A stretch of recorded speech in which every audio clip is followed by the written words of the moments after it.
Welcome back. For this video, we're going to discuss the syllabus. The syllabus can be found in the Blackboard shell. If you look on the left side, under the main menu, the second down is the syllabus.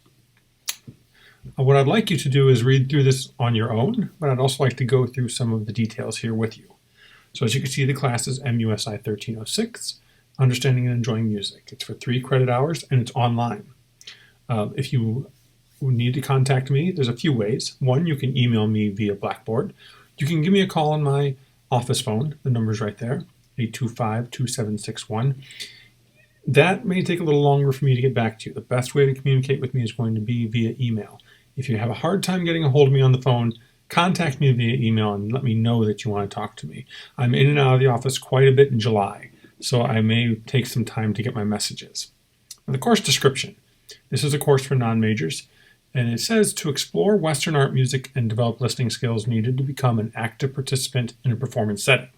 The first part of the sentence, to explore Western art music, that's how music appreciation has been historically taught, as a chronology from the beginning of music in antiquity up to modern times. This class is going to be different. We'll talk about that when we get into the textbook. But instead of exploring just Western art music, this text uses music from around the world. So you're going to be exposed to a lot of different types of music. Some are in different tuning systems than what we're used to listening to. You're going to see videos of some rather unusual rituals. So this is going to be a little bit different than the description here, but in the end, the idea of developing listening skills is the same. We're just going to be listening to a little bit more of a diverse range of music. And just so you know, under the disclaimer, this course does rely on video and audio representations of works. Some of that might be controversial to you or to the class. We need to realize that's part of art, is something that might be objectionable, but it's to get you to think. I don't think there's anything too extreme in this class. I've been through the textbook and I've watched all the videos and listened to all the music, but we all come from our own backgrounds. We all have sort of our cultural filter that we use when we look at art. So just be aware that some of the things you listen to and watch might challenge you a bit. Next, we have the required text, Music, A Social Experience by Cornelius and Natbig. This is an interesting book because it takes a fresh approach to teaching music appreciation. As I mentioned before, most books go chronologically. This does not. Here is the publisher's web page for the book. And instead of going chronologically, it goes thematically. You can see here under the description, by taking a thematic approach to the study of music appreciation. It'll demonstrate how music reflects and deepens both individual and cultural understandings. So to show you how this is going to work, here are the chapters. Instead of having a chapter on a certain period of music, you're going through different topics: music and ethnicity, music and nation, music and love, music and film. So in each chapter, there will be diverse examples of music from modern times, music from antiquity, music from different countries, different areas of the world. You're going to hear the shakuhachi flute from Japan, the gamelan, a percussion ensemble from Indonesia, folk music from regions around the world. So there are so many great musical examples in this book, and they illustrate the rich diversity of music in our world. I'll show you the different ways you can access the recordings in the next video. Next is the student learning outcomes. There's 7. First is to recognize, define, and describe various kinds of melody, harmony, rhythm, texture, timbre, form, and other elements of music. That's actually the first chapter of this book, so they move through that pretty quickly. Then you'll identify different styles in Western and world music. Demonstrate critical listening skills. That's probably the most important thing that we emphasize in this class, is your listening skills. Identify and classify instruments by families, by sight and sound. And so that is something that they will talk about in the first chapter, and we will emphasize throughout the book. Assess the quality of a performance and reporting one's own impressions of a concert. This is something we left in here. We're not going to have you do live concert reviews because we don't have live concerts to provide for you. Instead, what we're going to have is 2 YouTube assignments that I will describe in the next video. Number 6, communicate musical observations through written media. Again, that's something we will not do so much in this class other than the YouTube assignment. And then acquire an awareness and appreciation for a variety of different musical styles. That's something you will get probably more strongly in this class than any other class we've offered previously. As far as major course requirements, it says the students will be evaluated based on the proposed coursework. Approximate due dates are in the semester layout. For the online class like this, they're not really approximate. They're exact due dates. So we'll go over those later. The students should understand the course layout may be flexible throughout the semester. Once again, as an online class, there's really not a lot of flexibility as it's self-guided. The flexibility is in how early you want to get the work done, but the due dates are solid.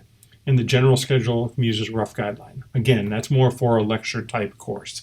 So just assume for this class that the dates are all firm, that there will not be any change in due dates for any of the assignments. The course overview. The book is broken down into 4 units, and the work from each unit will be due on the due dates listed in the calendar section that we'll go over later. Now, here are some of the important guidelines for the class. There are 15 chapters with written and listening exams at the end of each chapter. Complete both exams by the due dates listed. So the written exams are timed. It says 1 minute per question, but actually what I decided to do, it'll be about 2 minutes per question, and instead of having each question timed, you'll have a set amount of time for the quiz. So if you have 20 questions, you'll have 40 minutes. If you have 16 questions, you'll have 30 minutes. And you will have 2 attempts for each written exam. The listening exams are untimed, and you'll also have 2 attempts at each of those exams. I want you to be able to go back and really listen closely to try to answer some of these questions. Number 2, because there are exams after each chapter, there is no separate midterm or final for this class. You're being tested on all the material throughout the class. 3, in addition to the exams, there are 2 YouTube assignments that are available at the beginning of the semester. The first is due in mid-July, the second the beginning of August. There will be 4 discussion questions, which I will post weekly. The discussion forums will be open every Monday and close every Sunday. And finally, with the exception of the discussions, all the class materials will be available at the beginning of the semester. Next is the unit breakdown. As you can see, not all units have the same amount of content. The first unit and the third unit have 3 chapters. The second unit has 4, and the fourth unit has 5. I tried to design the class so the due dates are reflective of the amount of work that is in each unit. Now, if you look at the grading scale, it's based on 1,000 points. The written and listening exams receive 900 total. The YouTube assignments are 50 each for 100 points total, and the discussion board are 25 each for 100 total. So that's 1,100 points. We've built in these extra points because in a typical semester, certain chapters might be skipped, and that can affect the coursework, the amount of work students do. And since you're doing the entire book, we decided to build in some points to give you some leeway. So if you do everything, you should have no trouble doing well in this class. As long as you read the book, do the listenings, do the exams, do all the assignments, you'll have no trouble. If there's certain chapters which are a little bit more difficult for you, it gives you some flexibility. I created this spreadsheet for myself, but I thought I would show it to you so you can have a better idea of how this is going to work. Listed here are all 15 chapters, and then I list the number of exam questions for both the listening and the written exam. As you can see, chapter 1, even though it's a pretty dense chapter, there's only 10 questions on the exam because it's basically an introduction to the book. So the total number of points you can earn for chapter 1 is 20. But then look at chapter 7. There's 20 questions each in both exams, and so you have a total of 80 points possible.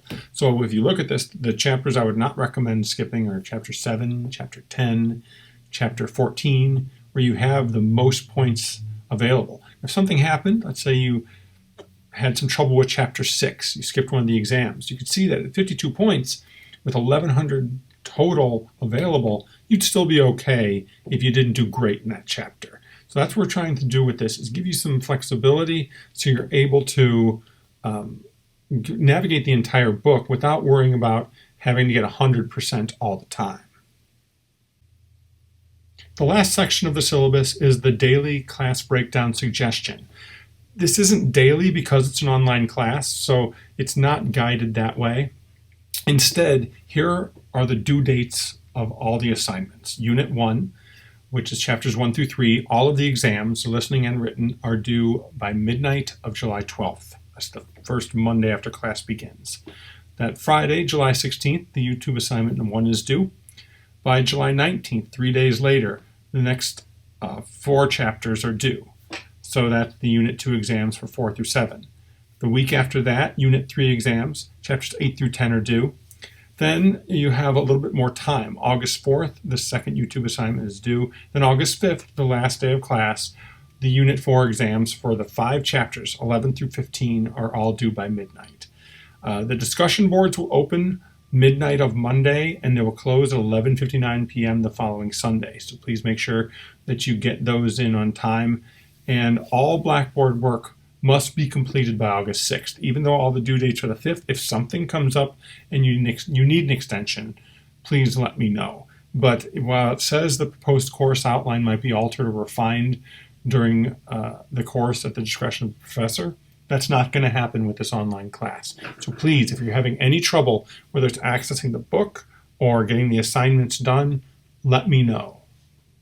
The next section is the university policies. I'm not going to go through all of these because these are in every syllabus on campus, but I would ask that you do read through all these so you understand the sections on dropping the class becomes necessary, as well as the COVID-19 safety measures, the civil rights reporting. I know some of these things are a bit outdated and aren't really relevant to online classes, but please do look through them. And finally, here's what you need to do. Once you have finished going through the syllabus, you need to click Mark Reviewed. What that tells me is that you have reviewed this.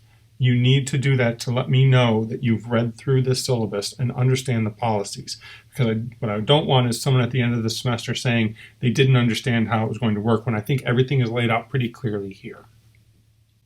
And that's the syllabus for MUSI 1306, Understanding and Enjoying Music. If you have any questions or concerns about the information in the syllabus, please let me know as soon as possible. I'm really looking forward to a great semester.